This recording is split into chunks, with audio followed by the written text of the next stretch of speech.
trees are already blooming and the flowers. So if you guys just, can write in the chat, or if you want to come off mute and share what are you looking forward to the most this spring, we would love to hear your answers. And if not, we can move forward, but I think we can give folks like a minute, right? Or anyone here, what are you looking forward to the most this spring? Well, just like you, Cindy Reed here, everyone with the partnership. I'm not looking forward to it at all. Just saw a fly. I'm like, oh, it's here. It's here. So not gonna be against it because I always ask no one to pray against winter because that's the weather I love. Oh, okay. Thank you, Sydney. Yeah. So you don't like the bugs? They're out. I don't know. Yeah. Yeah. Somebody saying, "Oh, looking forward to seeing more flowers in bloom." Yes, but sorry for our folks with that. Thank you. Warmer weather. Yes, very true. Yes. Anybody else?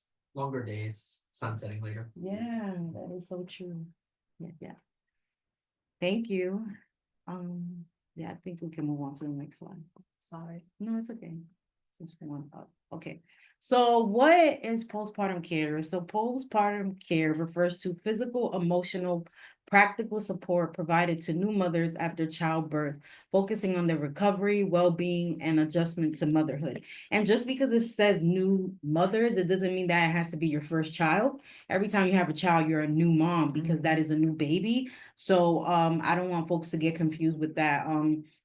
If this is your second child or just not your first child, this care can also benefit you as well. And then what does postpartum care support look like? So it can be physical, and the physical is the practical, right? That's, for example, having a doula come in, a postpartum doula come in and help you with the dishes, or just, with cleaning the house, or running to the supermarket for you, right? Because the first couple of weeks of being postpartum, you're very sore, you're very tender, you just gave birth to a whole human, depending if it was vaginal or C-section. You're gonna need a lot of physical support. Sometimes you cannot bend, you can't pick up certain amount of weights. So a postpartum doula can be there to help you physically. Also to if you're comfortable enough, changing certain medical pads, or just passing you things in the bathroom that you need once you're postpartum, right? Emotional and mental. I'm pretty sure a lot of us heard of, the baby blues or postpartum depression or anxiety. Postpartum care can look like, just referring you out maybe to a therapist, or connecting to a mental health counselor like myself, and being able to understand those feelings that are coming up after being postpartum, and also taking away the stigma, right? Like, why am I not happy? I've just had a baby. Why am I depressed? And just understanding those feelings and referring people to the right professionals that are equipped to help mom with these emotions and also mental health challenges. They can help with breastfeeding. So what does breastfeeding look like? How to get the baby to latch, the benefits of breastfeeding, newborn care. So if you want to take a nap, they can hold the baby. And it's all up to the mom. If mom wants to keep baby with her at all times, that is fine, right? There can be other ways that the postpartum doula can provide help with a newborn, and then also help you with relationship and family support. How do you see the dad coming into this space, or grandma, or other family members, or maybe people you don't want around at the time, right? And also leveraging your village, right? Because it takes a village, as we've heard many times. And also self-care. So what does self-care look like for you? I believe that mom has to be at her best in order to give the best to her baby and to her family. And again, I just want to remind folks that this depends solely on the mom and the father and whoever is involved, in the life of this new baby. All of this can look very different for, whoever is receiving these services. And you may want only two or one or all of these involved in your care, but it all depends on you and what that looks like for you and what's comfortable for you. And then I just want to speak on the benefits and the impacts of these type of support that I just spoke about. So, one of the benefits of breastfeeding is that it has been proven to reduce the chances of developing breast cancer and ovarian cancer. So this is not just beneficial to the baby, right? It's beneficial to the mom and her health and preventing certain risk that can happen to mom, after giving birth or just as a woman, when it comes to women's health. Um, the other benefits that comes with this, and I spoke about this, is that this can be a chance to screen for postpartum depression, anxiety, and other mental health disorders that can kind of go, unseen or under the rug, or may not be spoken with your primary care provider. A lot of these visits can be very short, so you may have some concerns that won't be addressed during your follow-up. So a postpartum doula can definitely touch on these. They can help you with guidance on health, diet, and weight management. Help with recovery and pain management. Again, that depends on what that looks like for you, whether you had a C-section or a vaginal birth, how to manage that pain, and just the steps that need to be taken at home that the doctor may give you that you may not be, aware of, or just, you have a new baby. There's a lot of stuff that's going on at the time that the postpartum doula can help you, can help you with at the time. They can help you assist and support with household care, meal preparation, and newborn care. As I mentioned, they can go to the supermarket. They can help you do light meal prep or just prepare certain meals, right? That depends, because we do have doulas that can be matched with you in regards to your culture, and they may know certain foods that you know of and can help you prepare those certain kind of food. I know a lot of people don't like people in their kitchen, but if you have a doula, let's say, who's Haitian and grew up in the Haitian culture, and you're Haitian, they can help you prepare certain meals, right, that you are traditionally cooking at home and that you eat and your family eats as well. And then, of course, provide family support and relationship support where needed. Again, that can look different for everyone. Where do you see dad coming in, during this time, or your mother or grandparents or uncles and aunties? Where do you see them supporting, and who do you need to support you, right? And during this time, and then any other areas where mom and family need additional support. I also want to mention that there is long-term postpartum care and there's short-term postpartum care. In the doula community, our vision, and if there are any doulas, you guys can also speak to this in the chat. We want to be with the mom for at least until the baby is 1, right? But there's a long way to go. There is a lot of, I don't know what happened. We're gonna wait till we get this back up.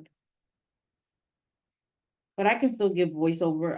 There is a lot of work that needs to be done in regards to that. But the most important part is that people know this information, and that they're being educated on what postpartum care is and its impact and its benefits as well. So that folks can make informed decisions about their care after they give birth. And there's also doulas that provide prenatal support. So while you're pregnant, they provide that kind of support. They can provide resources and other services for you while you're pregnant. They can even accompany you to an appointment if that's what you like. Again, it all depends on what the mom needs at the time. And then there are also doulas that can be with you through your labor and delivery, and make sure that you are getting the kind of care that you would like from the hospital system, or if you decide to give birth at home. No, it's okay.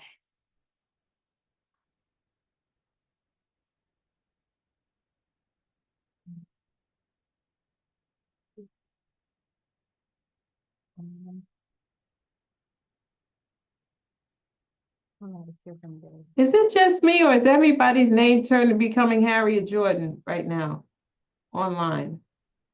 Yeah,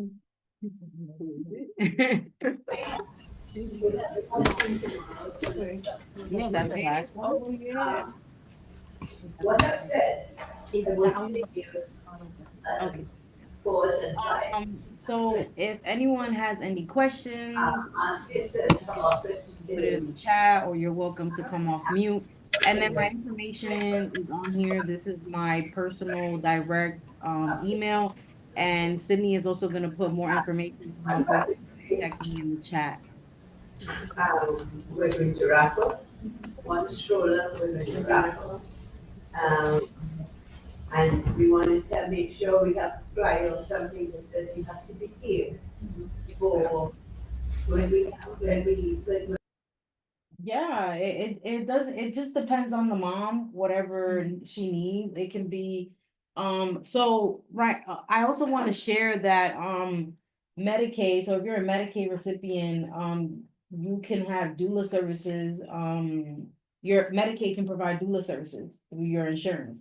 But right now, they don't provide that many, so sometimes clients will have to look, for doulas outside of Medicaid, like private. But we're fighting to get more, postpartum services after pregnancy, because I don't think it's more than 3 visits that they get after being postpartum. But if you gave birth 8 weeks ago, that's still, you still need support in a sense, right? And like I said, 8 months ago, I think you said 8 weeks ago. I'm so sorry. 8 months, no, it's fine. I think I misheard. I'm sorry.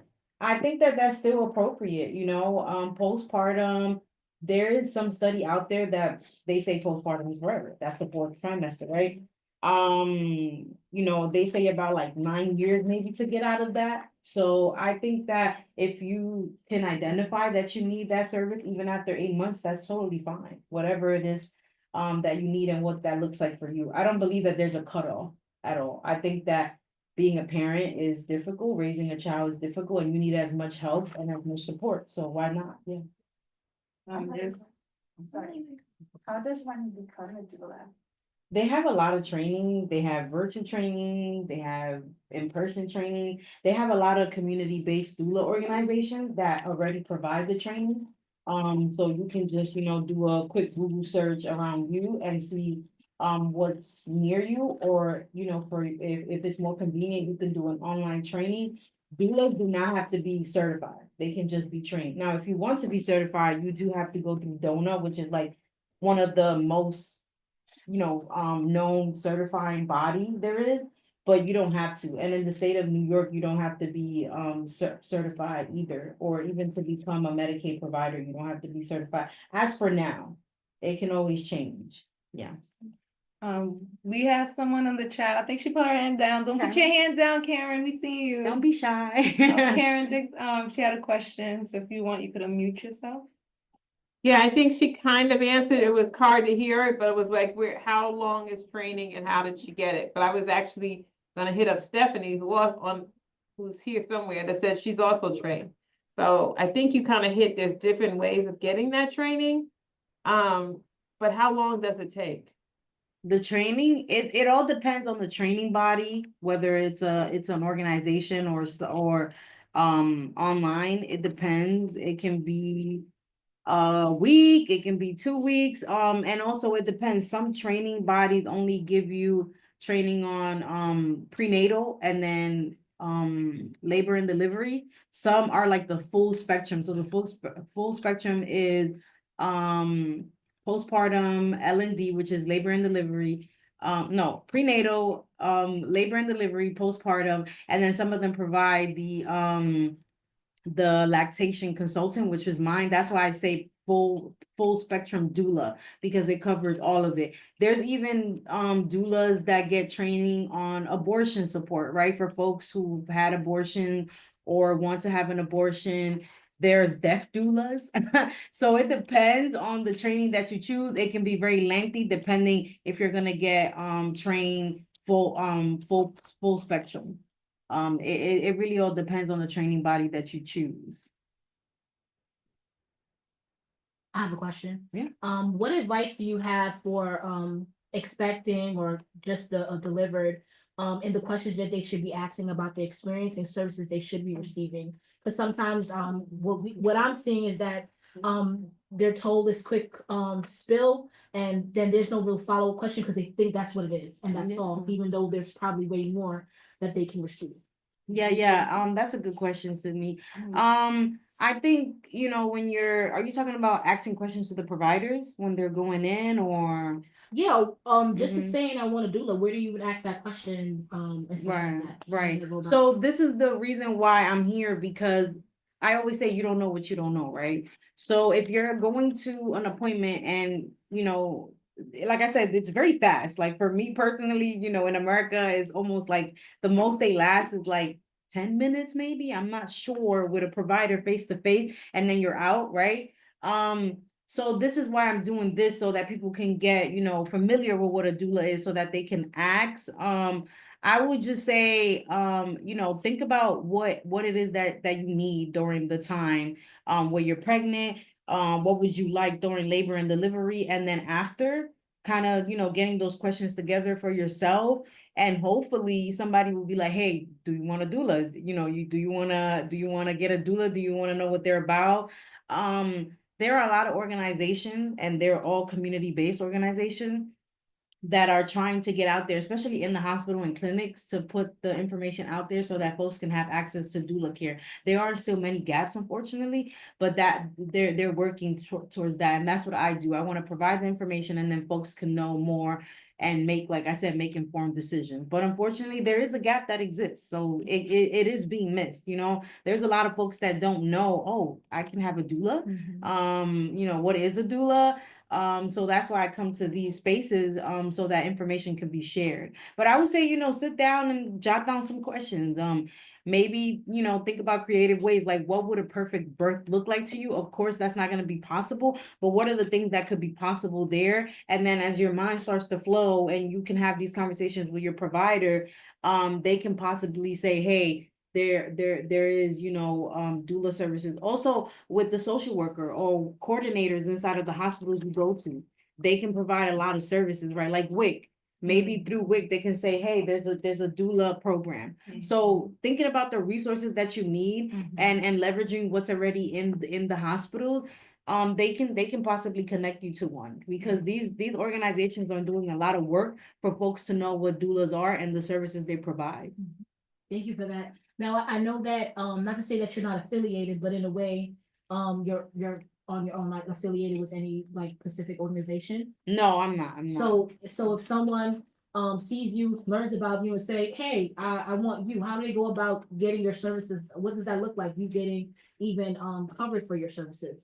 Yeah, so me personally, I am not a Medicaid provider, so it will be out of pocket. But I also understand that a lot of the folks who can benefit, I mean, every mom, no matter what. But you know, when we're talking about the numbers, we know that, you know, women of color, Black women are 3 to 4 times more likely to die from you know, birth complications than their white counterparts. So when we're talking about the people that can benefit a lot from this will be, you know, women of color, brown women, also folks who are in marginalized communities, you know, who experience a lot of different disparities. So I'm mindful about the cost, you know, where it can be affordable and there's sliding scales and stuff like that. But you know, if they know me, I give them my information. Like right here, if anybody wants to, you know, contact me, or if they want to contact me to come to their organization and just give, you know, informational session about what I shared today. Also, but I always say that, you know, knowledge is power. As once you know, then you can move on from there. But I usually just say, hey, my name is Jen. This is what I do, and here's my information. If you're interested, the first step is to have a conversation with you. What does this look like for you? What do you want out of this? It all depends on the mom. It all depends on the mom, the dad, the family. There is not one size fits all with doula care. And I think that that's really what makes it, one of the things that makes it so impactful, because it tailors to you, right? And where you are in your life, and what you need at the moment. I have a question. I have one comment that I have also is that being affiliated with the hospital, most of the time you find providers when the patient goes in to have the mother goes in to have the baby. And the doula goes into the room, sometimes the doctors, they don't want them in there, right? And then sometimes saying that doula have been working closely with that individual. Yeah. They know the needs of that person, you know, because they build that, they have that bond, unlike the provider himself. And so whatever that the patient is going for, the mother is going for at the time, if the doulas try to intervene and say, hey, this is what's been happening with this person, this is what this person have been experiencing, then the provider actually shut them down. They Yeah. don't want to hear anything. So I think that also, as you interact, the doulas interact with the patient, they give them, let them know their rights, that where they are in bed, that they have to say, hey, I need this person here, Exactly. you know, and I need this Mhm. person to advocate for me. Yeah.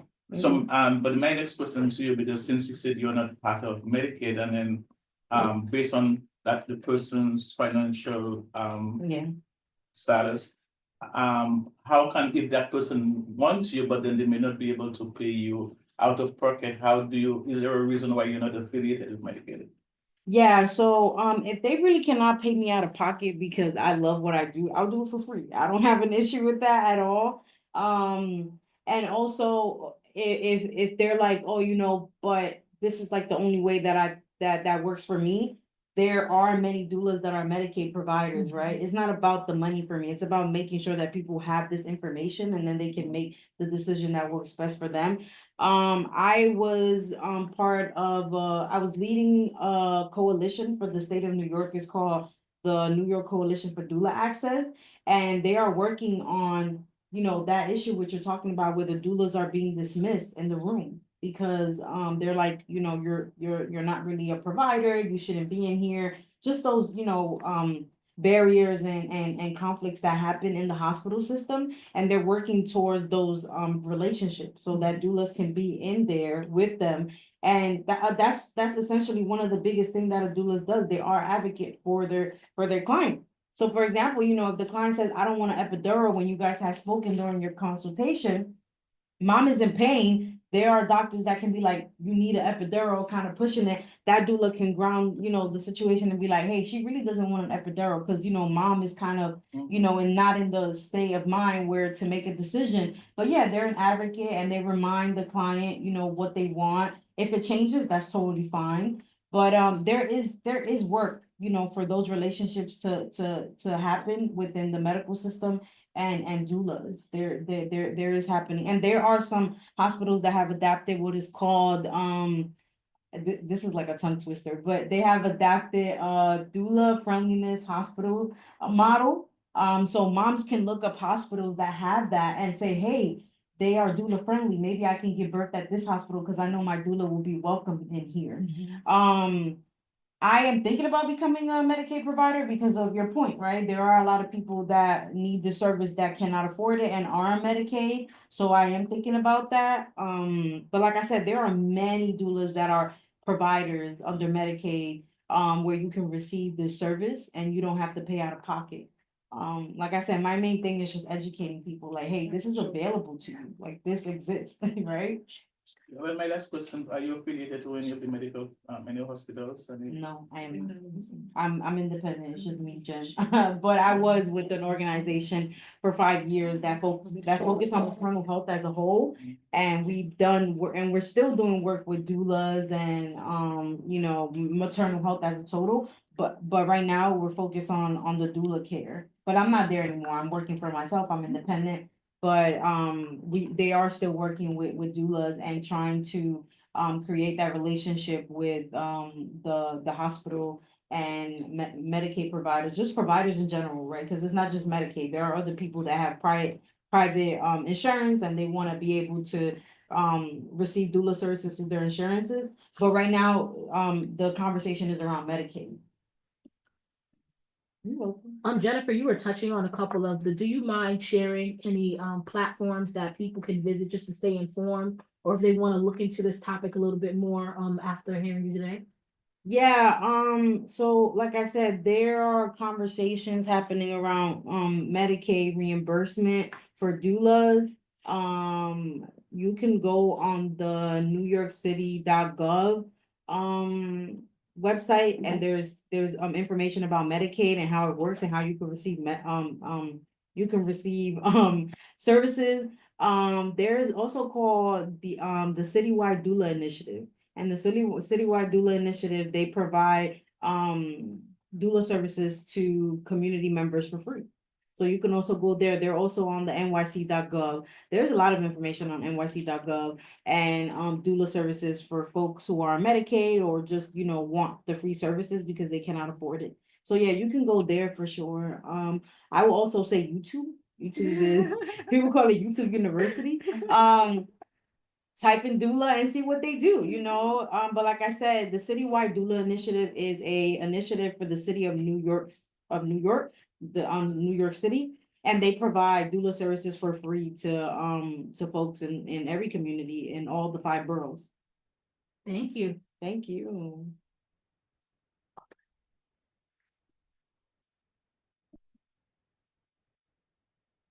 All right, thank you so much. We appreciate your presentation today. It was very informative and you all had great questions, so we are so grateful.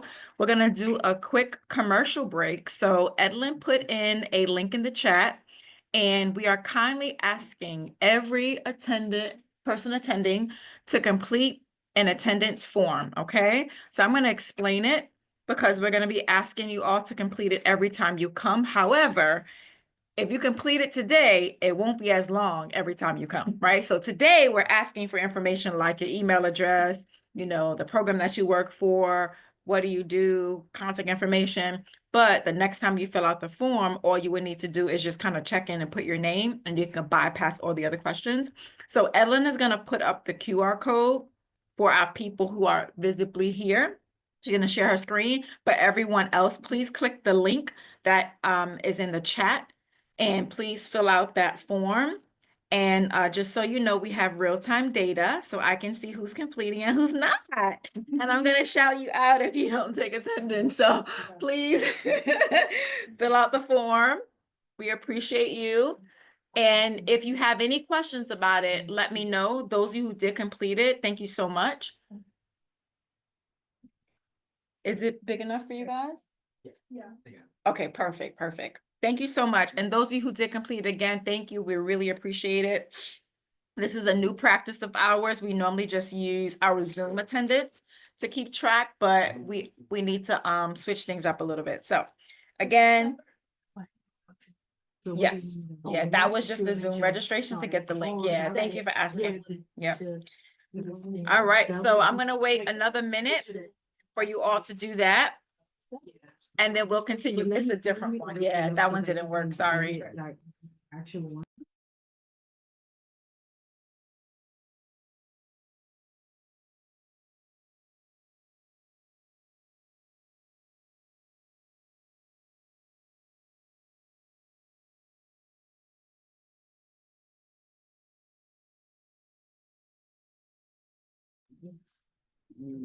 And if you guys have any questions with the form, let us know. I do want to clarify, it is asking to we're making a distinction for those of you who are residents of East Flatbush, but you're not connected with a nonprofit, right? So you would select that category. And if you are connected with a nonprofit, we'd like for you to acknowledge that when you fill out the form.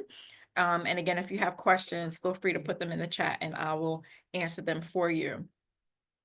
Okay, so we're gonna end our commercial break shortly. Ready? Okay. All right.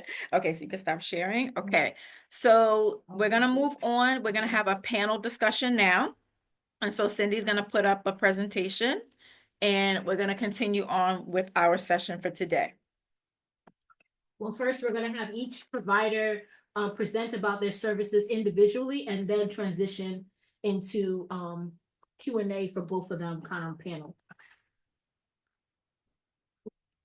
I'm gonna go with Micah. Okay. A second. Ready? And you can let me know if I need to come closer. All right, I'm good? Okay, great, thank you. My name is Micah. I'm here joined with my colleague Gonzalo, and we work at the Center for the Integration and Advancement of New Americans, also known as CIANA. And I believe you have a presentation it's possible to share. I thought I was sharing it, sorry. Okay. No.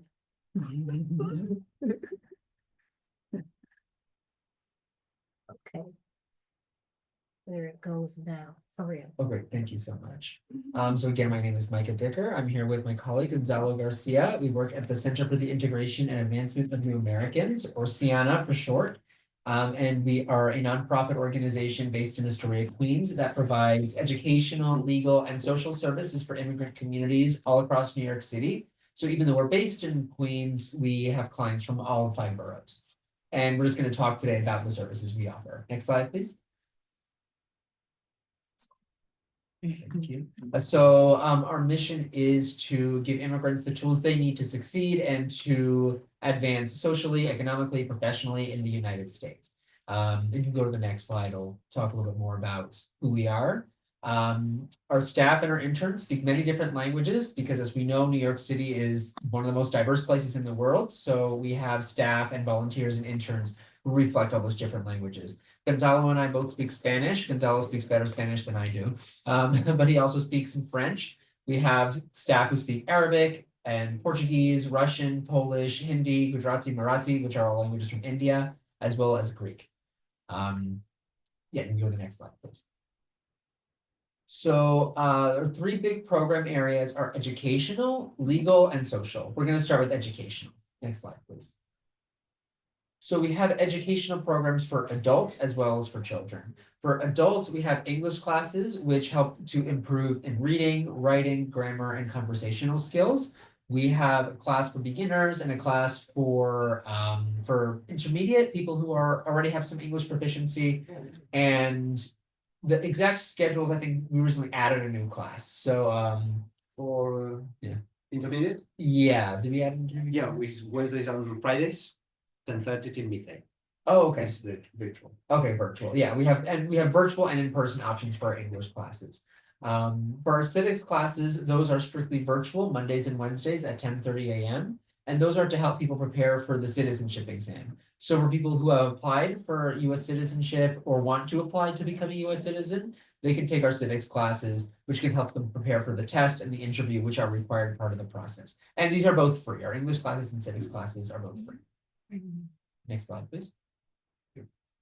For youth, for children, we have a free after-school tutoring program for students in elementary and middle school. So for students in 1st grade through 8th grade.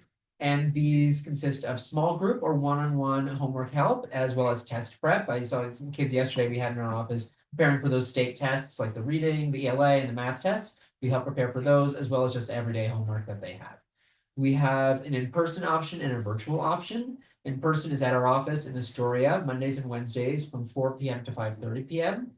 We also have a virtual option, which is probably better if you live in Southern Brooklyn, which is Tuesdays and Thursdays between 3 and 6 p.m. Not necessarily the whole 3 hours, usually like a hour-long or hour-and-a-half-long tutoring session in that time. And this is also free as well.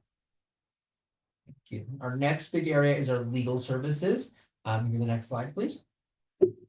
So Sienna has a part-time immigration attorney. We also have a new volunteer attorney as well. So we have 2 attorneys who work with us who offer free legal consultations and low-cost assistance. So if you have a general question about your immigration status or a case and you just want to have a conversation about it, you can have a consultation with us for free.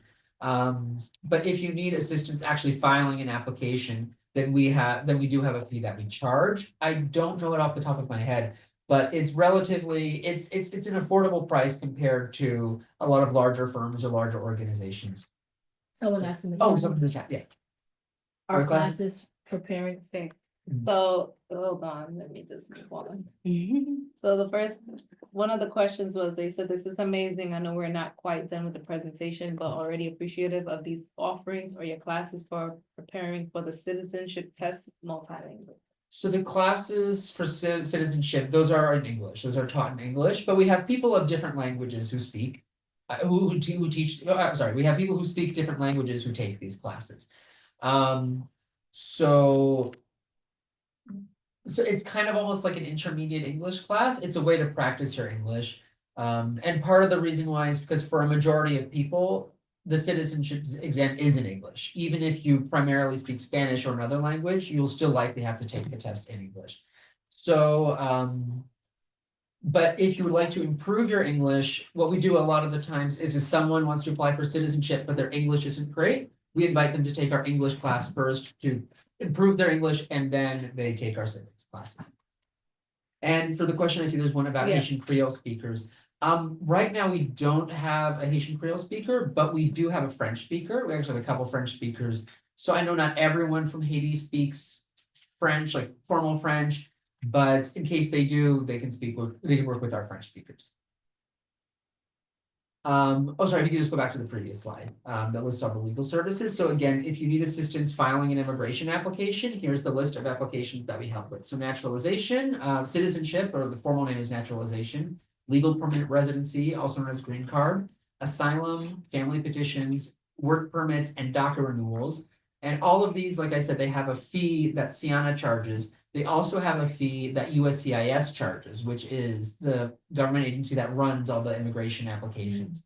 And those all have fees. If you are low income and can't afford to pay the full price, we can also help you apply for a fee waiver. So you can pay a reduced price. Usually it's about, I want to say half the price. It usually doesn't take off the full fee, but usually about half price. So we can help you apply for that.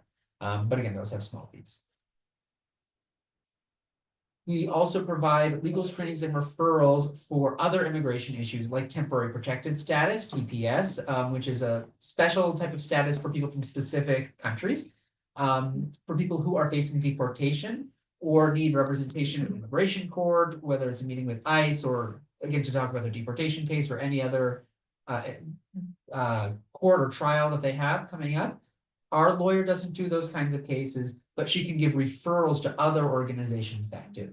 So if you're, let's say, God forbid, facing deportation, you can still come to us and we can give you a referral to another organization.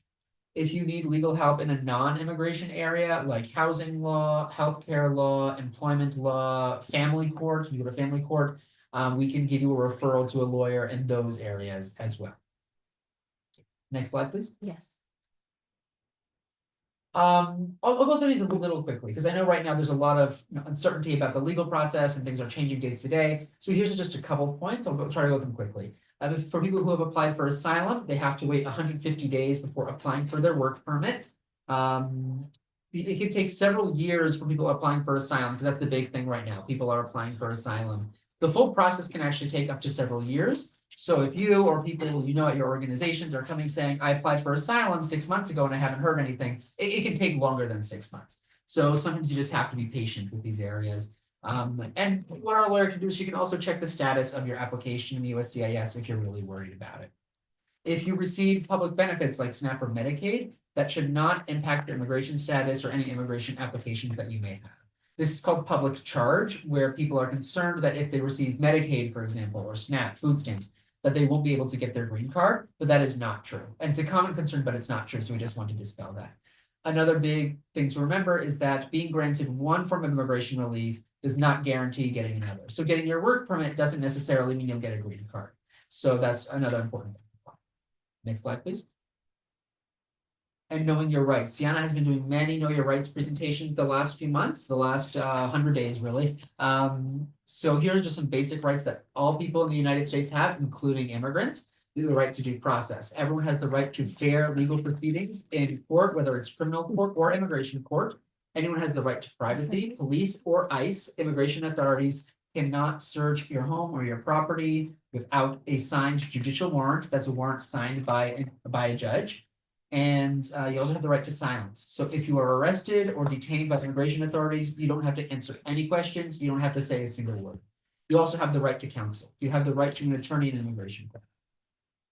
But unlike criminal court, where a lawyer will be provided for you, for immigration court, one will not automatically be provided. So you have a right to get a lawyer, but you should have one before. And again, Sienna can refer you or anyone in the community to get a lawyer for court. Next slide, please.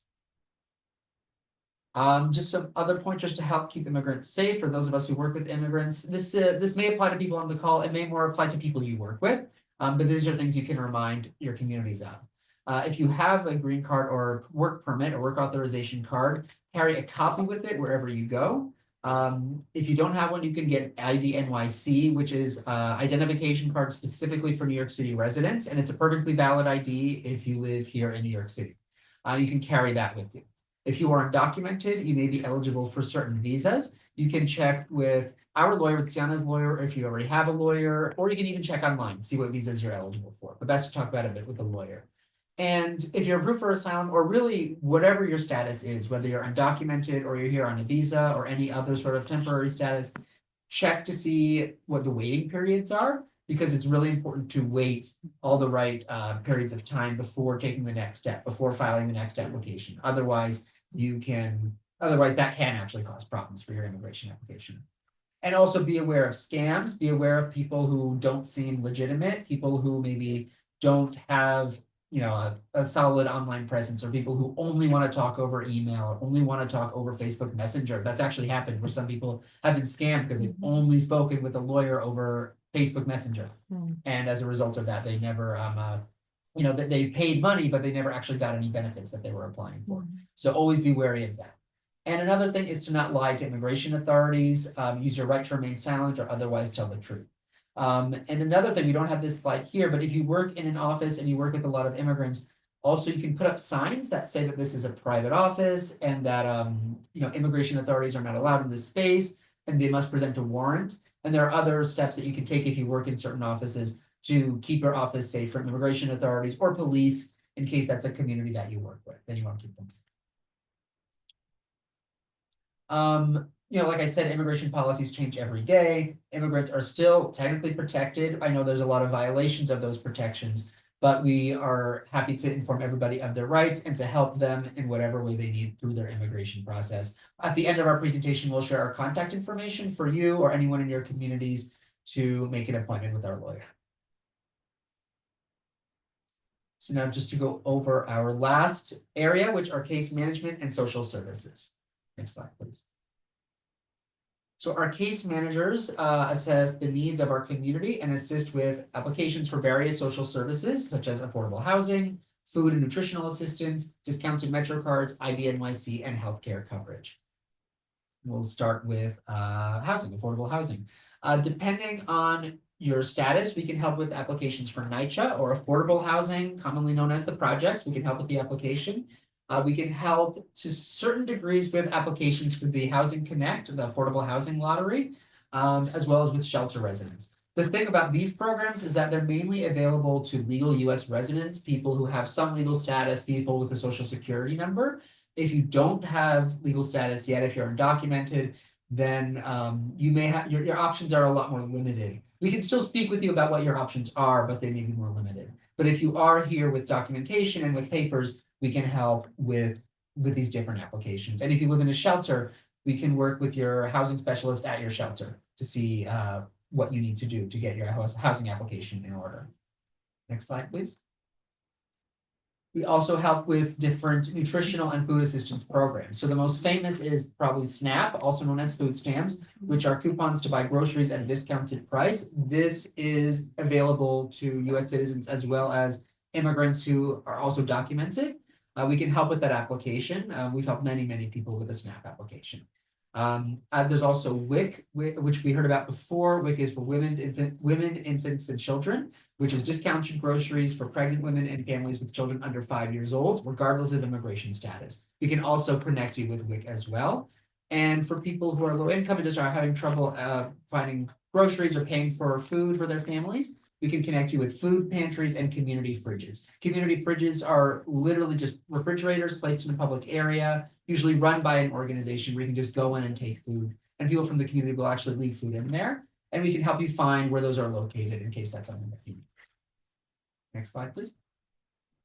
Our case managers help also with applications for Fair Fares, which is a program where you can get discounted Metro cards. These are half-price Metro cards, not free.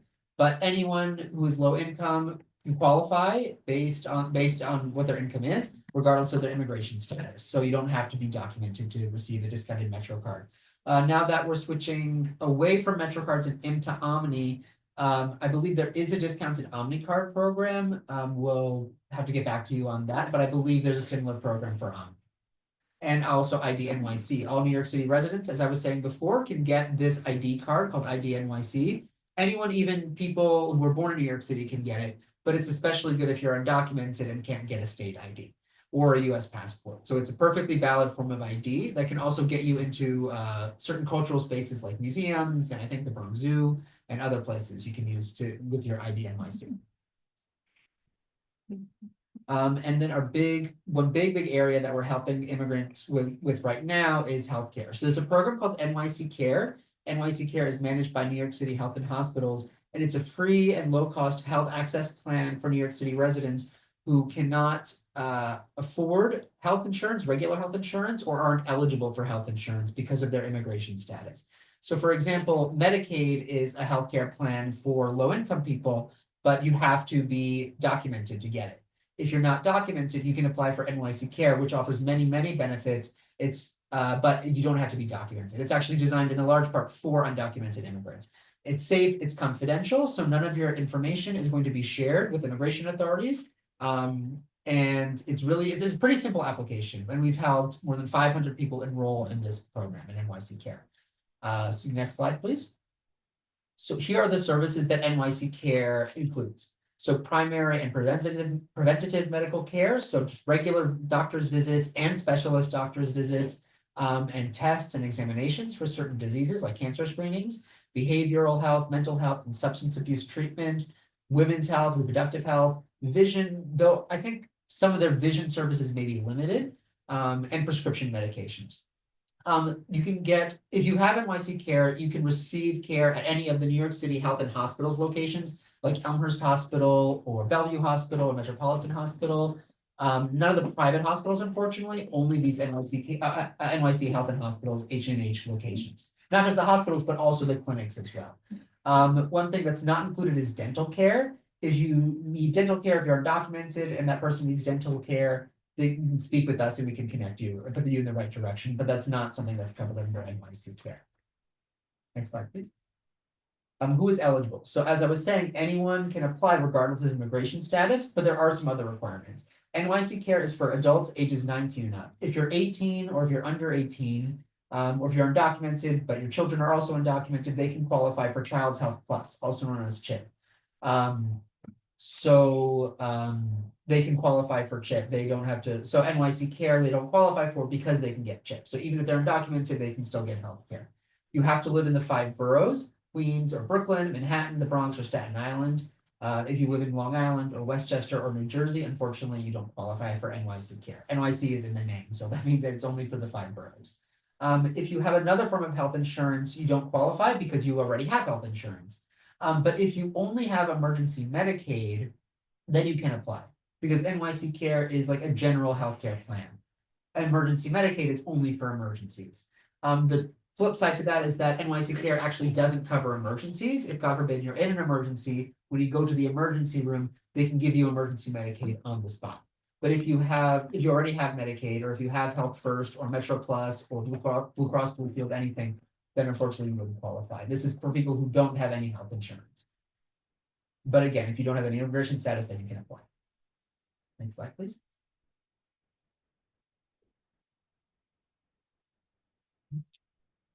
Oh, sorry, can you go back just to the previous slide? These are just some required documents. You need to have some sort of ID that's not expired. This could be a passport from your country of origin. It doesn't have to be a US passport. It could be a passport from Ecuador or Haiti or Senegal or anywhere. It could be a New York State ID if you have one, an ID NYC, anything that has your photo.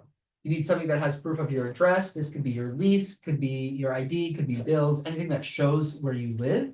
And anything, and also proof of income. So a pay stub, a letter from your employer, a letter of support, anything like that. We know a lot of people live in shelters. A lot of people aren't working or don't have a stable source of income.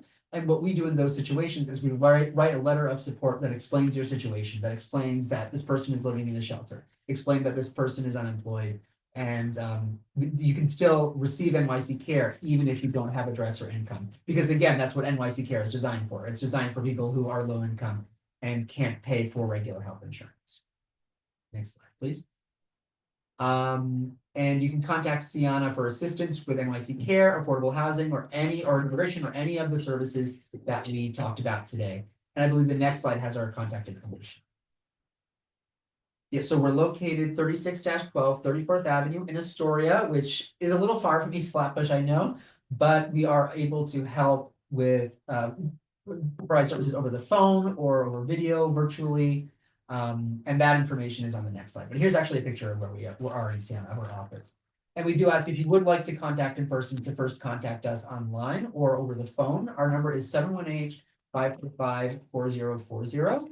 Our email address is info@siennainc.org. Our website is siennainc.org. You can visit our website to read about all the different services that we offer.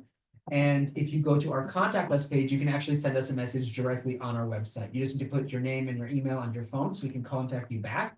And you can just write a message about what you need assistance with. Or if, for those of you who work with different organizations, if you'd like to partner in any way, feel free to reach out to us. And you can also follow us on social media. We're on Instagram, Facebook, and Twitter. And also, I don't have access to the chat right now, but if you'd like to put my number, our office number 718-545-4040, which is on the screen, or you can also put my email address, which is Micah, M-I-C-A-H, at Ciana, C-I-A-N. Wait, do that again? Yeah. M-I-C-A-H? Yes. At Uh-huh. Ciana, C-I-A-N-A, INC.org. And I'm happy to take any questions, whether now or over email or over the phone. We're open Monday through Friday 2 to 6. So thank you to the East Flatbush Community Partnership for having us, and I hope to be in contact with all of you soon. Any questions for Micah? We're gonna hold the questions for now. Yes, hello. Actually, we're gonna hold. I'm so sorry, Carlos. We're gonna come to the questions later, okay? Sorry about that. All right. Are you able to stay on? Are you able to stay on and ask your question? I think so. Okay, okay, stay with us, stay with us. Um, Okay, we're gonna come to your question later, okay? Thank you so much. Okay. Okay, and then you're gonna share the next one, please? Yes.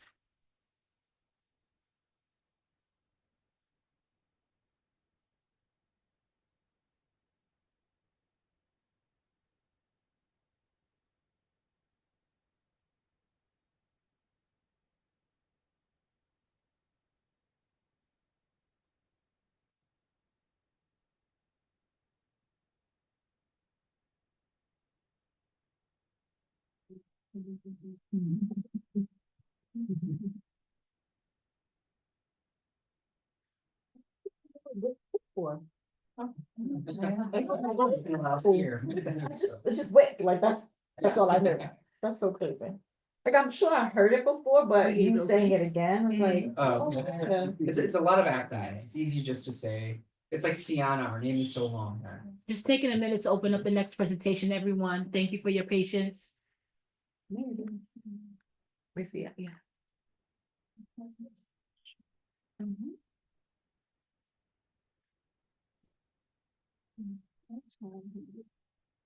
Okay, thank you, everyone. I hope you can all hear me. The allergies are kicking my butt a little bit, so I'm very congested, but my presentation is going to be pretty short. But my contact information will be at the end of the presentation if you have any follow-up questions. I'm just here today to present the new immigrant business and career help that we have and that we're offering at the Brooklyn Public Library. So the Carnegie Corporation of New York recently, last year, granted us some money, and it's allowed us to provide the services until September 2026, and hopefully beyond that. Obviously, with the current political climate, it's very uncertain, so we're really trying to just. Oh, do you want? They can't hear you. Yeah. Oh. Closer so you can be there. 1 second. Someone said barely did it, so yeah. You start all over. The mask is also. Yeah, I think a mixture. Okay. Hi, everyone. Can you hear me better now? Yes. Okay, perfect. I'm sorry about that. I'm wearing a mask too, so thank you for your patience. So as I was saying, the presentation is going to be pretty short, but I'm open to any questions that you may have. I'm here today to present the immigrant business and career help and services that we're now offering at the Brooklyn Public Library. So as I was saying, last year, we received a grant from the Carnegie Corporation of New York. This grant goes through September 2026, but hopefully we'll be able to provide our services beyond that. The team is really small. It's just me and my colleague, Ryan. You can go to the next slide, I think. So I'm going to cover Ryan's services for today and then mine because he's not here yet. Ryan is the Immigrant Job Support Specialist at the Business and Career Center. So what it means is he offers one-on-one resume and career support and help in multiple languages. Ryan speaks Spanish as well as Mandarin. But we have language line interpretation available for any other languages that we do not cover. He is also tasked to plan some job fairs this year. I know there's one coming up in May that I can share the flyers for with you all once we have them. And he's also has one planned for the end of the summer, August. And this job fair, again, these services are dedicated to immigrants. I should mention that it does not matter how long they've been in the US. We'll take anyone, it doesn't matter what their status is either, whether they have citizenship, whether they're undocumented. We don't ask for status. We don't care. We just want to be able to provide help to immigrants who have, as you all know, barriers that US born citizens do not have. Ryan is also tasked to plan some language specific workshops and info sessions tailored to community needs. What that means is we're partnering with a lot of the branches. We have 62 branches at the Brooklyn Public Library. We obviously can't provide services at all of them because again, it's just him and me. But we are at a couple of branches that I'll cover later. And so Ryan will be working with each branch to really understand who their community is and what their needs are. You can go to the next slide. So during appointments and during sessions, which are one-on-one sessions, Ryan can help with resume building, cover letter assistance, preparing for interviews, and also refer patrons to credential evaluation services if they need it. He also does some education about what credential evaluation or what patrons can do with their foreign education in the US. There are a lot of misconceptions that he's trying to clear with patrons as well. He does a little bit of coaching as well. He does referrals to legal aid as well, especially workers' rights, and also does referrals to different classes, certification trainings, I'm sorry, I forgot a T, and more. It really depends on the patron and what their needs are as they talk to Ryan. You can go to the next. Thank you. So Ryan has his job help office hours at the Central Library every Monday and every Friday. You have the hours here. He is also at Bushwick on Tuesdays, East Flatbush on Wednesdays, and Sunset Park on Thursdays. And those times are on the calendar of events on our website, which I can share in an email later. Now about my services. So again, my name is Yael. I'm the Immigrant Business Outreach Specialist, which means that I also offer one-on-one support, but it's more focused on businesses and small businesses. I can help anyone who is looking to start or who is looking to grow a business. It doesn't matter if they just have an idea, they're not sure that they want to do a business. I help people with that. If there are people who have had a business for 20 years, I can help them as well. Again, the help is in multiple languages. I am French, so I speak French. I also speak conversational or survival Spanish, as I like to call it. And I also have a $5,000 micro grant to cover various entrepreneurship fees. So that means if a patron comes in and they're having an issue with paying an application fee, for instance, for a permit, for a license, or I don't know, they need to cover cost of their website for their business. We can help with that. It's a cap of $200 per patron until it runs out. And there are requirements that I can share as well. And I will also be planning language-specific workshops, just as Ryan did. So for instance, we have a entrepreneurship workshop series that's coming up in partnership with Central Community Partners that's entirely taught in Spanish. It will be virtual, and I can share that flyer as well. You can go to the next slide. I'm sorry, I guess it's longer than 5 minutes. I'm almost done. So my areas of support, I help with pretty much anything. I used to be a career coach, so I know a lot about businesses, but I'm not specialized in anything. I can break down all of these points right here for patrons. So if they have questions about where do I start, then I'll explain what a business plan is. I'll explain what a business structure is. I can also do market research. We have a lot of free market research tools at the library. If people have their library card, they can absolutely take advantage of it, and it's open to everyone, so I can help with that.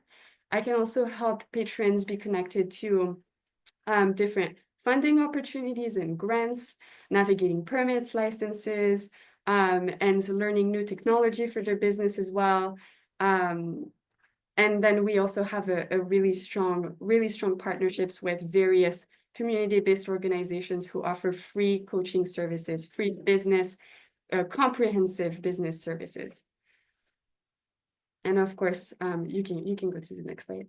But of course, it's tailored to each patron. So any question that they have, I'll try my best to answer. I am at Bushwick on Tuesdays, at Central on Wednesday mornings, at Rugby on Thursday. So I was having some sessions this afternoon right before this meeting. And then I'm at East Flatbush on Wednesdays. We can go to the next slide. So these are, this is our contact information. You can take a screenshot. Again, I'm sure we'll be able to share slides maybe to the group. Please feel free to reach out with any questions. You can either email me or text me, and you can give my contact information to patrons or any client or anybody that you would like to say. Is this East Flatbush? I'm sorry, I got distracted. But yeah, please feel free to reach out to us if you have any questions. The East Flatbush location is not also Rugby. The East Flatbush location is on Church Avenue, and Rugby is on Utica. So as I said, we have 62 locations, 62 branches, some bigger than others, but they're very much different. They're different places. I don't know if anybody has questions for me right now, or we're sitting them for later. You can scroll. Oh, I can. Oh, I'm so sorry. I'm so sorry.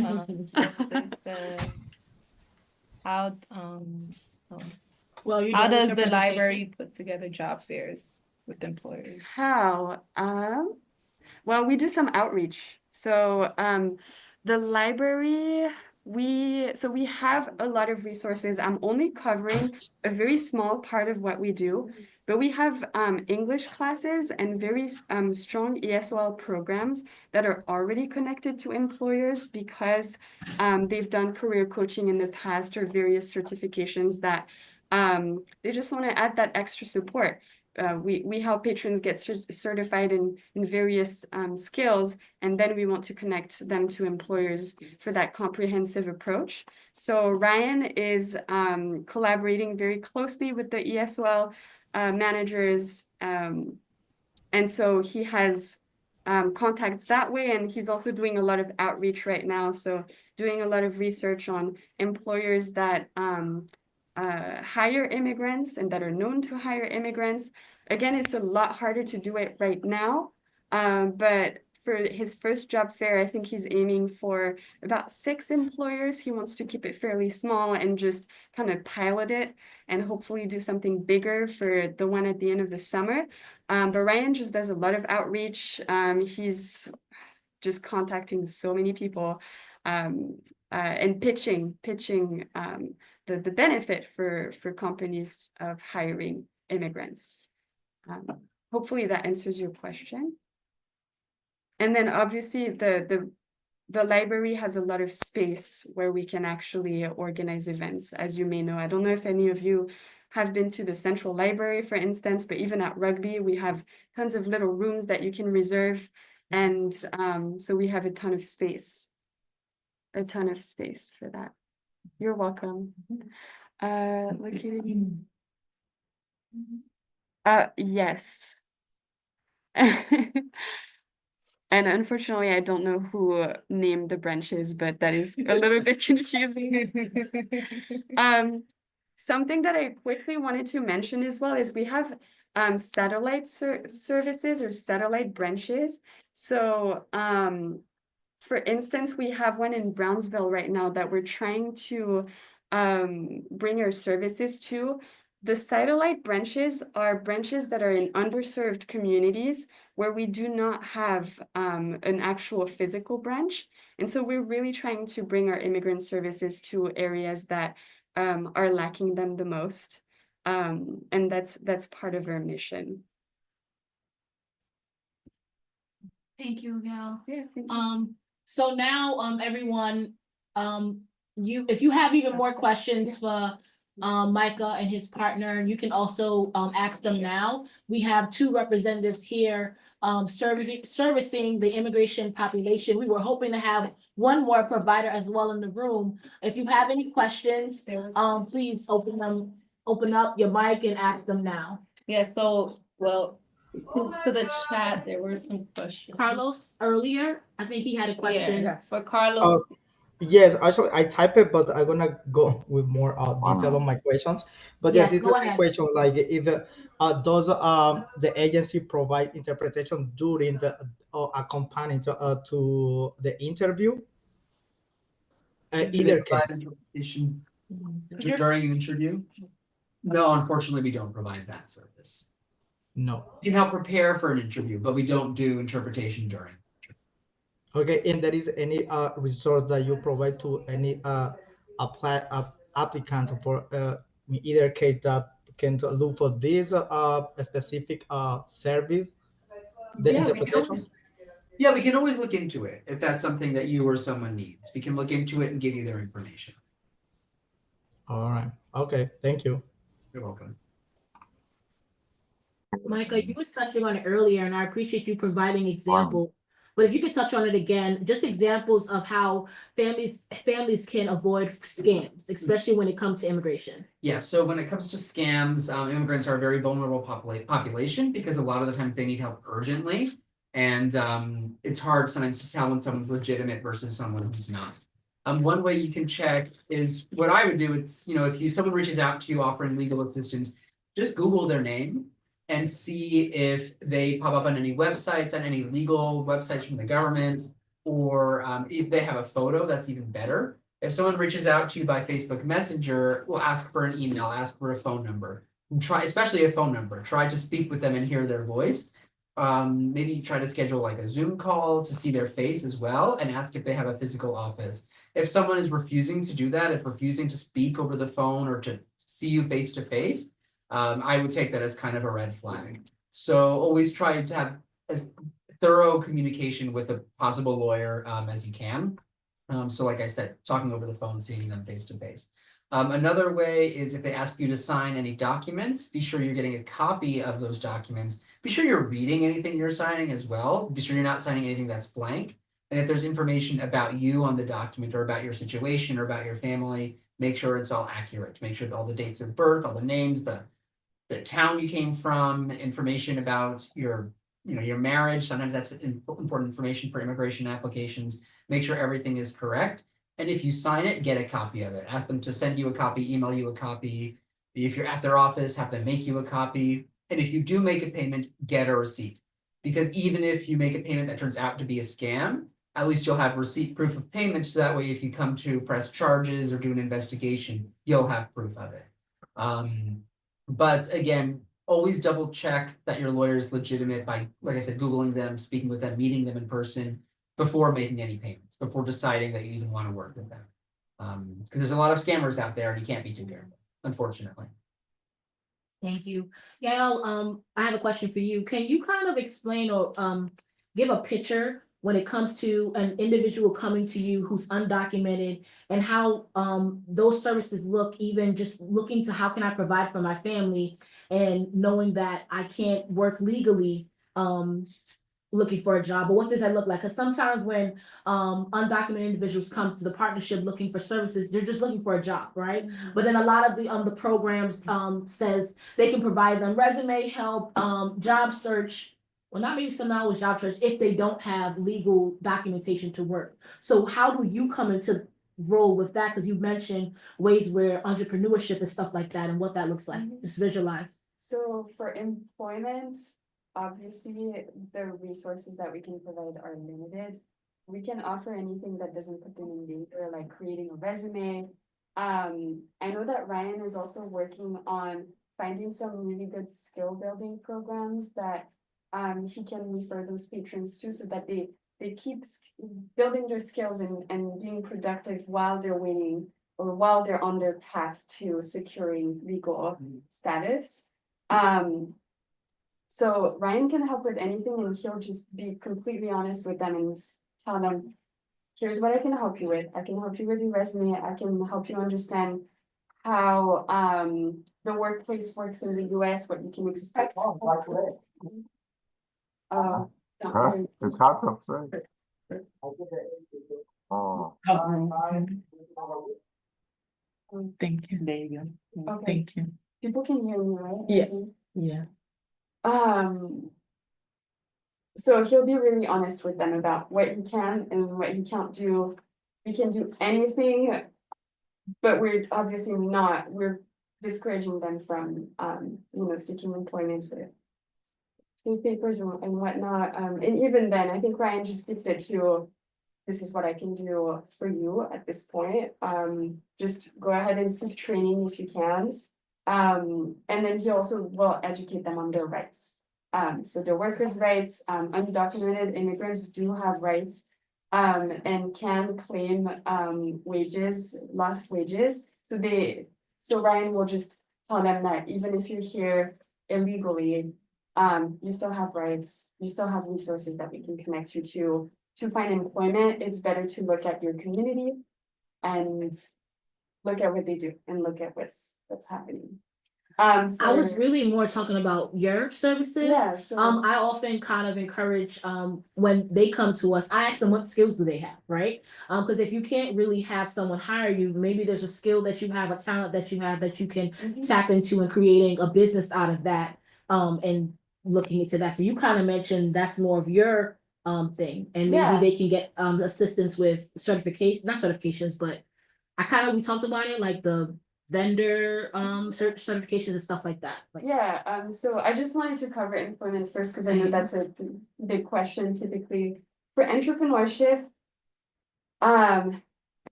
It's how can I put it in simple terms? There are a lot of undocumented immigrants who have businesses. I don't exactly know the numbers off the top of my head, but a lot of the money that's being produced by small businesses in New York City is produced by small businesses that are run by undocumented immigrants.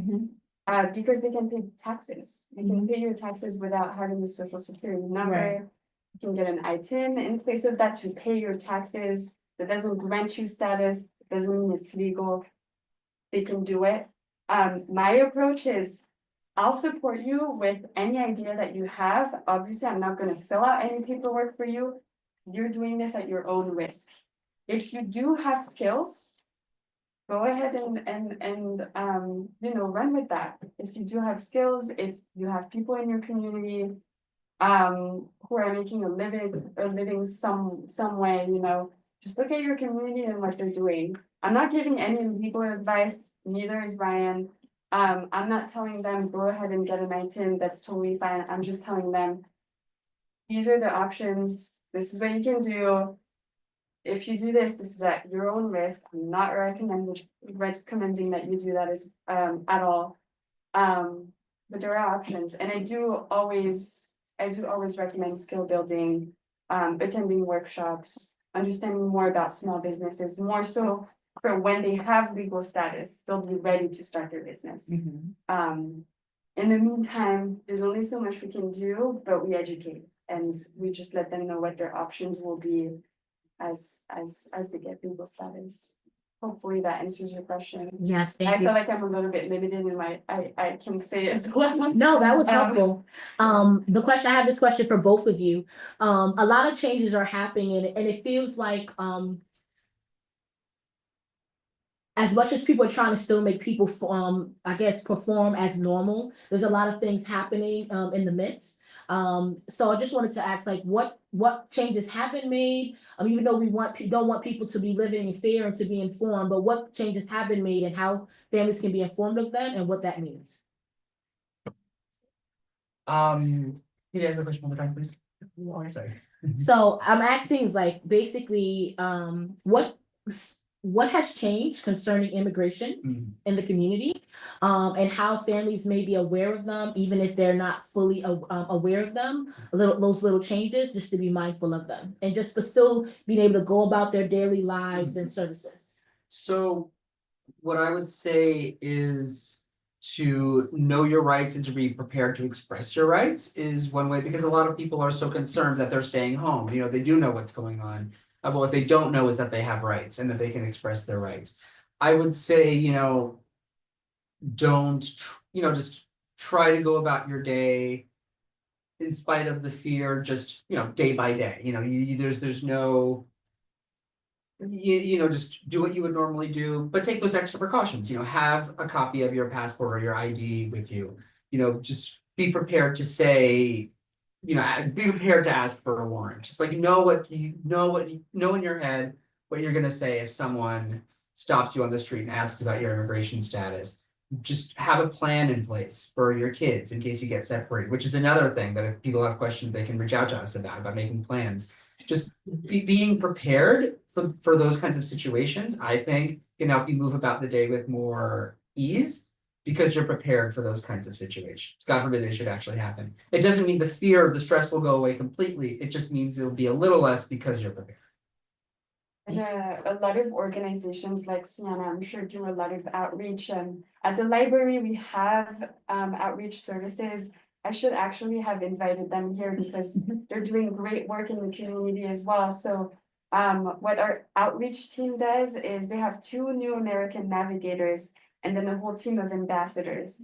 They go to different library branches every week and they are just posted there and they're like, if you're an immigrant and you have questions, come to us. We'll answer your questions and we'll refer you and try to like do a warm referral to an organization like Sienna. And I feel like it's up to us, public institutions and community partners, to be doing that outreach, to be, you know, going to them and giving them that information.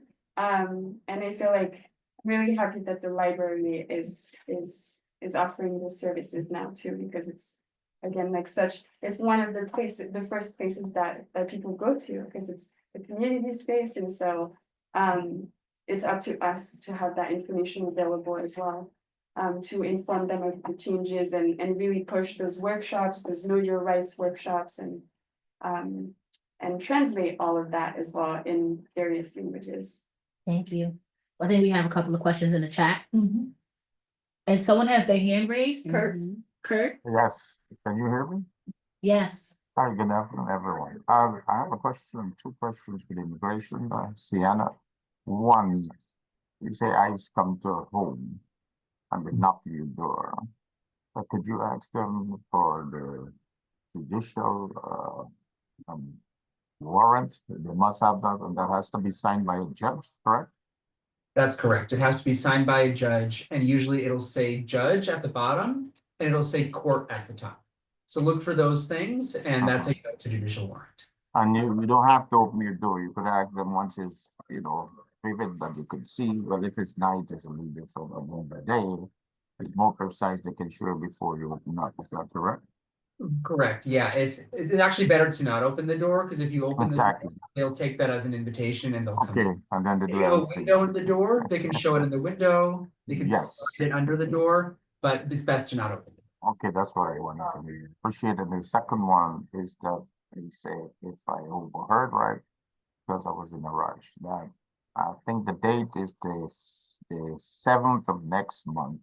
This is referring to the New York State ID if you're leaving the country. Do you able to get it after that? That they can stop you just like a day after? For example, you don't have it, but you can go with your passport or the passport ID to a Caribbean country, like for example, St. Lucia or one. So you won't have any trouble. Once you have an alternative, is that correct? I just want to make sure. That's a great question. I'm actually not sure. But I can speak to our legal team. Ms. Gonzalez, you know about traveling abroad with. No, they're gonna decide. we're having conversations about it. Okay, they're having conversations. Those will be a final decision that's reached on the government level. So they're still in progress, but no Yeah, we're still, approval yet. Okay, And my- thank you very much. You're welcome. Rhonda asks, what workshops you facilitate and to share the services that you offer. Yeah.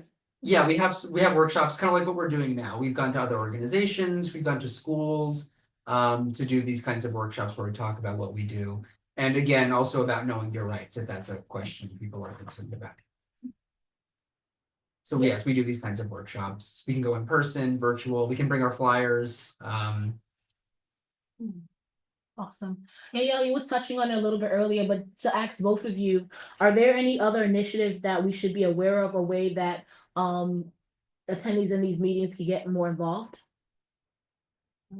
Oh, to get more involved? Or just share with our families that we work with as well? Yeah, I mean, hopefully I'm answering your question, but the Brooklyn Public Library is a great resource overall. I feel like they haven't made a very public stance about their position on supporting immigrants, and it's all kind of under the radar, which is unfortunate because it means that Ryan and I are promoting our services kind of just on our own and by word of mouth, because we're just really trying to protect our space. But I would encourage anybody to go to our website, look at everything that's happening at the Central Library. People can actually get their IDs, their NYC IDs, in the Commons area on the first floor. And our Business and Career Center is on the second floor. And again, we have great resources there. Yeah, hopefully that answers your question, but just going out there, I feel like, as you said, people have to keep living their lives. But if they're educated and they know their rights, I feel like that's key for them to feel safer.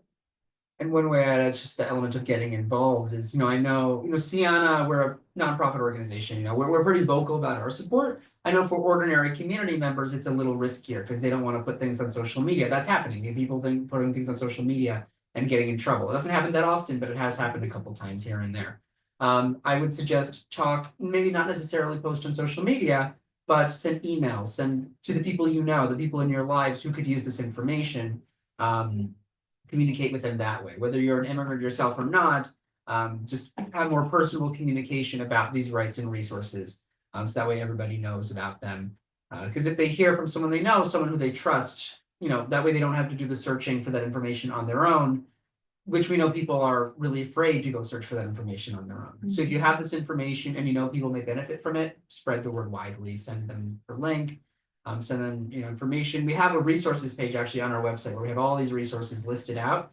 Send them those links too. Just make it as accessible as possible. Michael, did you get a chance to bring the red card that Vanessa was speaking about? Oh, I didn't get a chance to bring That's those. okay. I do have my business card. Okay. But we do have these red cards that actually can show you what to say in case of being detained or stopped by ICE, or if they visit, what exactly you can say to them that will hopefully make them go away. But we have those cards at our office. Can we order them from you, from your organization? We could give them to you. You don't need to order. We don't charge. But I appreciate the offer. But yeah, we can send them to people who need it. And I see there's a question about if we provide services in person. Most of our services, our English classes have a virtual option or after school tutoring. In person only. Yeah, I know, but for like legal services, case management services, for the most part, they're in person, but I think we can be flexible over the phone or over like Google Meets or Zoom. I know we're far away from Brooklyn, and also just a lot of fear. A lot of people don't want to come in person. So if you would really prefer video or phone, that's okay. We're being flexible with legal consultations by the phone. Yeah. And we have a Spanish speaker lawyer,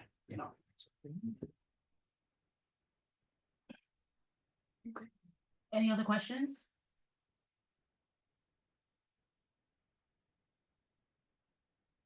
Also, mind if share the link.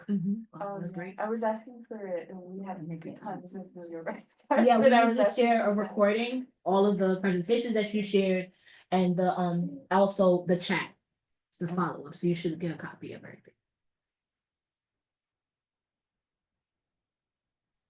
Hi, I just to speak to the question about having Know Your Rights cards, I just dropped a link to the Immigrant Legal Resource Center. They have red cards that you can order from them, although I do know that they're pretty backed up with orders, but they do have PDFs as well that you can print out and cut in multiple languages and distribute to community members or anyone on your team. The New York Immigration Coalition also has their own cards.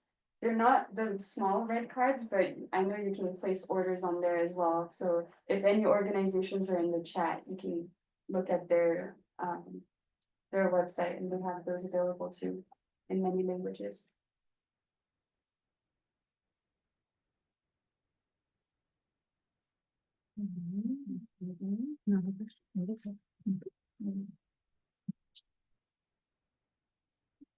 Okay, again, thank you to our presenters. Great conversation. Thank you to everyone who completed the attendance form. We really appreciate it. Ellen, if you can put in the chat one more time in case people joined in towards the end. What we're going to do now is going to open up our time for program updates. So at this time, if you would like to unmute and share with us anything that is going on in your partnership, whether it be, not your partnership, your organization, whether it be an event, a flyer, if you want to share your screen, just let me know. I'll give you access. And we'll just spend about 15 to 20 minutes doing this, depending on how much you guys want to share. So who would like to go first? Would I be able to go first? Okay, tell me your name, please. It's not popping up. Oh, Brian. Brian. Okay, Brian. Thank you. Hold on one second. Okay, I see you now. Okay, perfect. Yeah, I'm gonna let me know. I'm gonna let you share your screen, okay? And just before you start, I just want to let everyone know the max time you have is 5 minutes, okay? Okay. Okay, Brian, are you able to share? Yes. Okay. Let me know if you guys can see it. Yes. Great. I will make it quick. I don't have a little bit, not that much time. So I'm just gonna talk about a program. It's called Train and Earn. It's a free training employment program for young adults aged 16 to 24 in the medical field. It offers a lot of benefits. So everything about the program is free. We're partnered with DYCD for it, which is the people that do SYEP. Again, a lot of great opportunities in it. If anyone's eligible for it, it's in 2 jobs, which is EKG and phlebotomy, and CNAs, which is certified nurse assistants. Like I said, the job training for this program is completely free. We offer career services, so we've already started one of our cohorts. So we help them with like resume building, like how to get their foot in the door in this job, setting up the professional email, setting up on Indeed. There's also an internship involved once they're finished with their schooling for $18 an hour. And also we have a team that's just there to help and support them throughout the whole process. We said we offer work readiness skills, we offer Metro cards and other financial incentives for like eligible participants. So if you're too far away from where you're going to be doing schooling or from where you're going to work, our team is there to help and assist you. It's great. Being a CNA is awesome no matter what. Like the job market is, like it's a medical job is always going to be in demand because regardless of what, anything may look like or the economic landscape may look like, people still get sick, people still need, we still need to support our elderly. So it's a great foundation for that, especially if people want to be nurses or something else in medicine later on. We also offer EKG and phlebotomy courses. Also a great way to get into healthcare. If you want to be a nurse, physician assistant, or something in that later on. So these programs generally cost about $1,500 to $4,000 out of pocket cost when everything is included. The benefit of this program is completely free. It's for young adults. It takes about 4 months for you basically to be completed with like all of your certification, all that other stuff. So which makes it like an excellent way of like it doesn't take you a very long time to start earning. If you have any users or clients that you folks serve that like are potentially interested in a job or they're not sure what they want to do, this is also something good like in the interim of that as well. CNA jobs have very high job openings, some of the highest in the United States. Same thing for EKG and phlebotomy technicians, like they're very rarely outpaced by other jobs in that same field. Next comes the eligibility criteria. So it's just important to note, if you guys do have any clients that might be interested in something like this or meet like that age requirement. So age 16 to 24, they had to be a resident of the NYC area, the 5 boroughs, either a work permit in the United States. So they have a green card, they're eligible, like a work visa, anything like that, they're eligible to work if they're within that age bracket, and then a high school diploma or equivalent. So they have a high school diploma here, a GED, or like if they completed their teaching in another country, their schooling in another country, they'd also be eligible in the program. I know it's very short. I know my time is a little bit limited. I want to thank FGC for obviously giving me this opportunity. If you folks have any participants that are interested, you guys could maybe take a screenshot of like this information. This is our interest form, the QR code, and this is my contact info and my director's contact info here. So if any participants or anyone that you know is interested in this program, please have them reach out to me directly. We're on a rolling basis, so we're always accepting participants. Anyways, thank you guys so much for your time. I hope I didn't go too much past 5 minutes, but I appreciate you all. Thank you so much. Brian, thank you so much. We appreciate you for sharing as well. Who would like to go next? I would, please. Okay, Rhonda, do you want to share your screen? I hope I can. Okay. Yes, I would No, like I to. need to give you access. That's why I was asking. Okay, Okay. hold on one second. Okay. Okay, Rhonda, hold on, okay? Mm-hmm.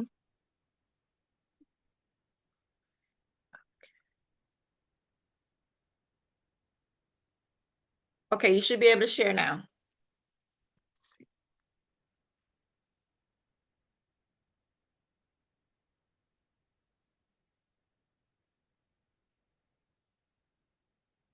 Okay. Can you see my screen? Yes, we can. Okay, so good afternoon, everyone. My name is Rhonda Watson. I am the Community School Director for Walt Whitman Middle School. The reason why I'm here this afternoon, of course, is to get more information from our school community and to meet beautiful people such as yourself. Our annual community forum will be held on Wednesday, May 28th, between the hours of 4 and 6 p.m.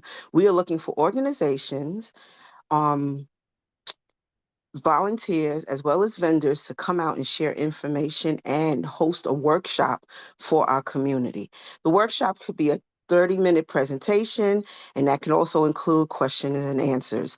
There's a QR code there. You can scan it and get all the information and register for the event. I'm really looking for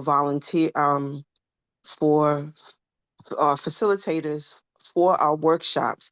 We would like to have workshops on immigration rights, know your rights, IEPs, understanding your child's IEP, drug prevention for our parents, parental stress management. Summer's coming, and a lot of our young people may not be working. What are our parents going to do with them? So we want to have that as well.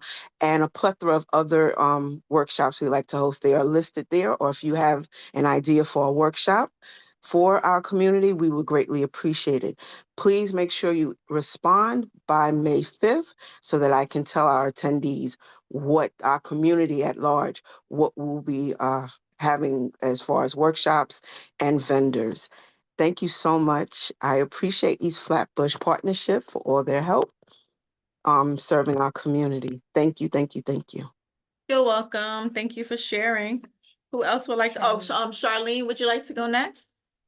Yes, I do. Good afternoon, everyone. Charlene, would you So- like to share your screen? No sharing the screen today. Okay. I'm actually out sick today. Okay. So joining. So today, just to let you know that tomorrow we'll be having 2 webinars. It's called Healthy Homes Overview.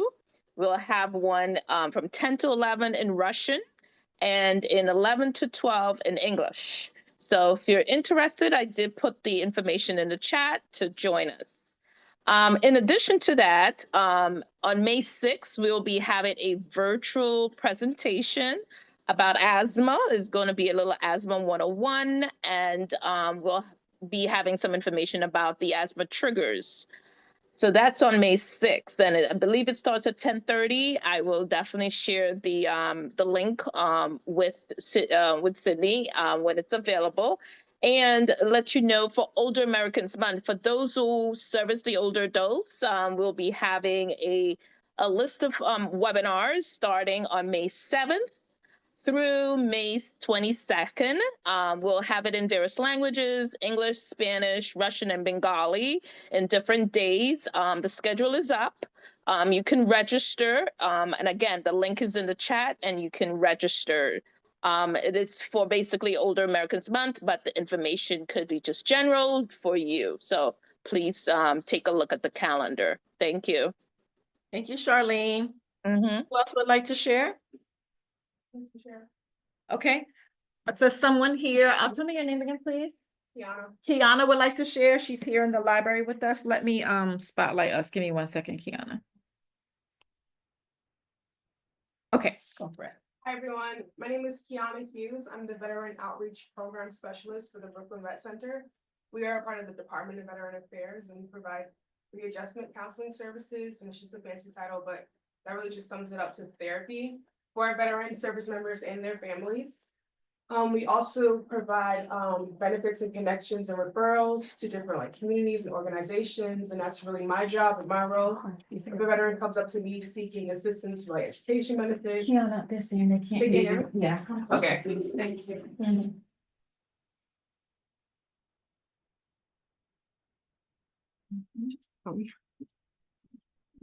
Hi.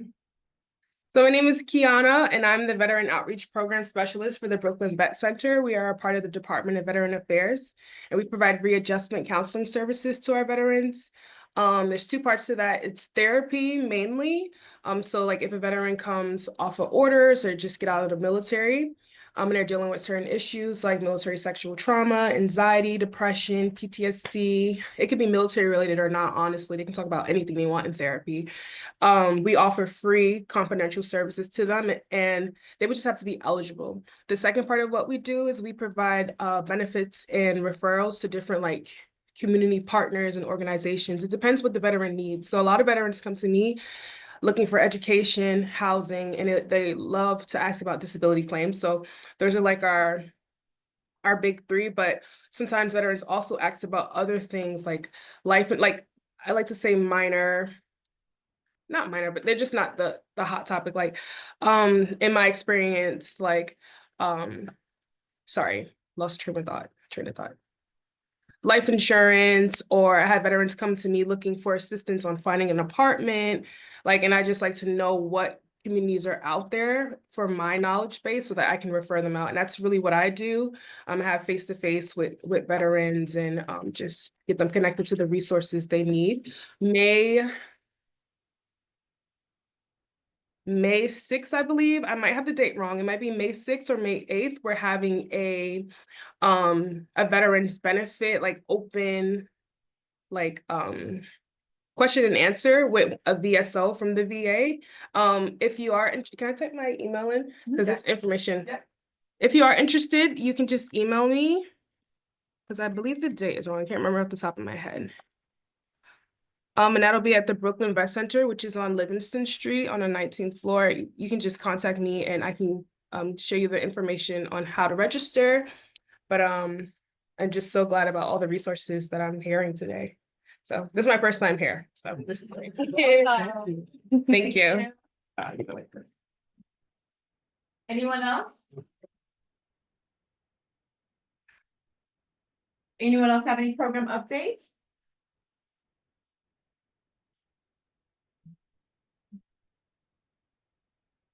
Going once, going twice. Can we let Sade in the room? All right.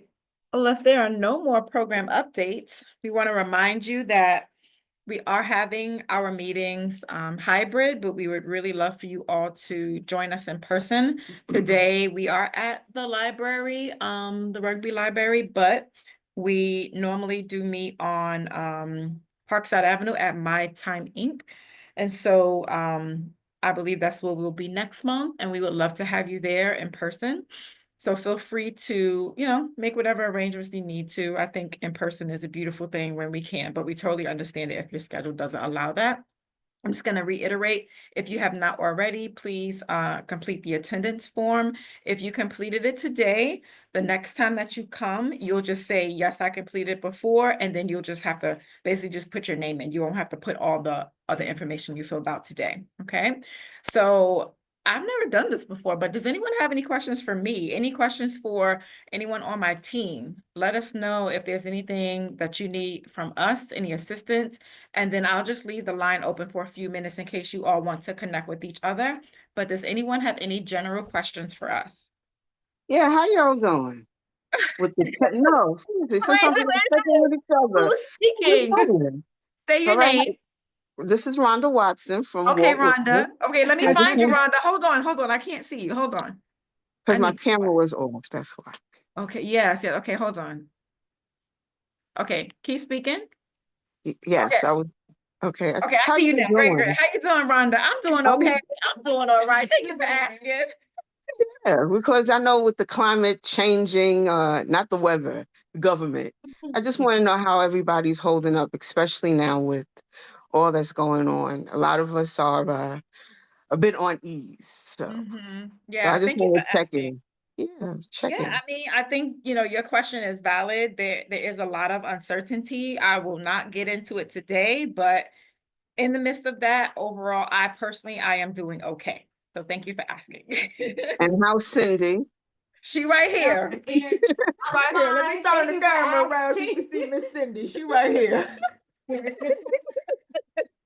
I do want to share some events that we have coming up because we had some issues with our presentation earlier. I'm going to share them verbally and Edward, can you please help us put them in the chat with the registration links as well? And just want to encourage all of you as our partners, just can you please share them with your network? We are sharing anything that you shared with us with our network, so we appreciate you scratching our back as well. So I'm going to share that now. We have our Empower Your Financial Future series workshop. So far, we've had 2 of them. The first 2 was on budgeting 101 and then another one on financial planning. The next 3 that are coming up is going to be all in May 8th, May 15th, and May 22nd.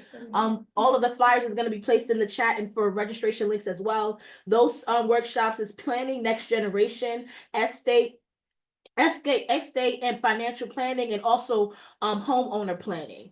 Okay, and all of them are provided hybrid style in person at the Rugby Library located at 1000 Utica Avenue and also available via Zoom. We are providing a bag of produce to those who attend in person and also raffling gift cards for everyone that attends the meeting. So we appreciate you just sharing that information. We've had some powerful workshops for the past 2 engagements that we've had concerning that series. The next one is a safety and self-defense community empowering workshop that is happening on April 26th, which is this Saturday. It is from 12:30 to 3:30, also happening at the Rugby Library, again, 1000 Utica Avenue. We are providing a nice gift bag to the first 5 participants that arrive, and then also a bag of produce to all of those who attend, and raffling a couple of $25 gift cards. So please help us share that workshop as well. We also have 2 workshops coming up, which is a series. It's a mental health series, workshop series, which is going to be virtual. The dates for that are May 13th and May 20th. They are scheduled from 6:30 to 8:30. The first one is recognizing and de-escalating emotional distress, and also prioritizing self-care and emotional wellness. Please help us share that information as well.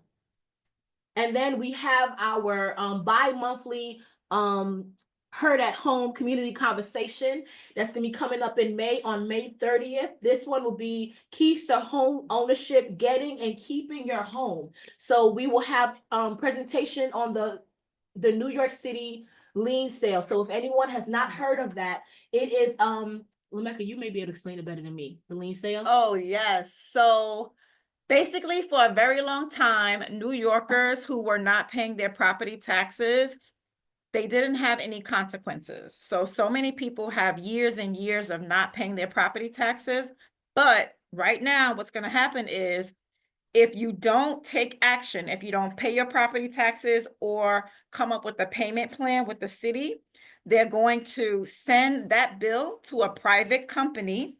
And I don't know the full consequences of it, but I can pretty much guarantee you it's not good. And it could potentially lead to you losing your home or paying a larger amount than you normally would if you take action now. That's my understanding of They pay it. for it and take your home. Say it again? They will pay for your, Yes. for whatever money you're owing. Right. And then they'll put a lien on your home. Okay, so we were just informed here that that outside company, they will actually pay the bill on your behalf, and then they have the right to then follow legal procedures to take your home. So it's very, very important. I just want to add to that. It doesn't, you may not owe years and years of, debt, but it could be $1,000, right? And Yep. you have a house or multi room building, Mhm. and you owe only $1,000 of debt property concerning that property. And if that bill is not addressed before May 20th, so before May 19th, actually, then you can lose that property. So what does that result to? That result to displacement. Any families living at that property can be displaced, and also leads to generational wealth loss, right? So families who put together and did all that they need to get that property will lose that property for $1,000. And I believe the debt will be sold, not the value of the property. Exactly. So they lost it for $1,000. They're gonna sell that property that can be $1 million for $1,000. Yep. So you can see where the wealth of the loss of generational wealth. Okay, there's over, I think Allison shared it in the meeting, and I was overwhelmed by the, but there's nearly 3,000 properties within East Flatbush on that list. So, and they are working with families to prevent that, but so just encourage families to just know about that information. Again, I think this workshop is going to be very important. We're going to have a lot of providers in the room providing services on buying home, keeping your home, utility assistance, whatever you name it concerning housing is going to be in the room. So we encourage you again to help us share that flyer as well. We also have this is fairly new, so I'm not sure if you have it. It is a No One Faces Cancer Alone. It's a cancer awareness workshop on April 30th at 12 o'clock. The address is 921B East New York Avenue. We'll make sure it's already in the newsletter, but we encourage you to share that flyer as well. And I don't know if anyone remember, but the Navigating Your Government, this has been a series happening. This is the 4th workshop. The main topic will be the art of the follow-up, which will be, the last 3 was Pastor Monroe's facilitated the workshop. So if you haven't got a chance, we encourage you attend this workshop. It's a lot of information provided. That is happening on May 22nd at 2 o'clock. It is virtual. We've included the link and all of that in the newsletter. So just again, encourage you to help us share this word. Now we have an opportunity that's a little bit further down the road, which is June 14th. I'm sorry, there's a lot going on, right? Come on, Cindy. June 14th and June 21st. This is our annual A Day for Our Kings Men Street Appreciation.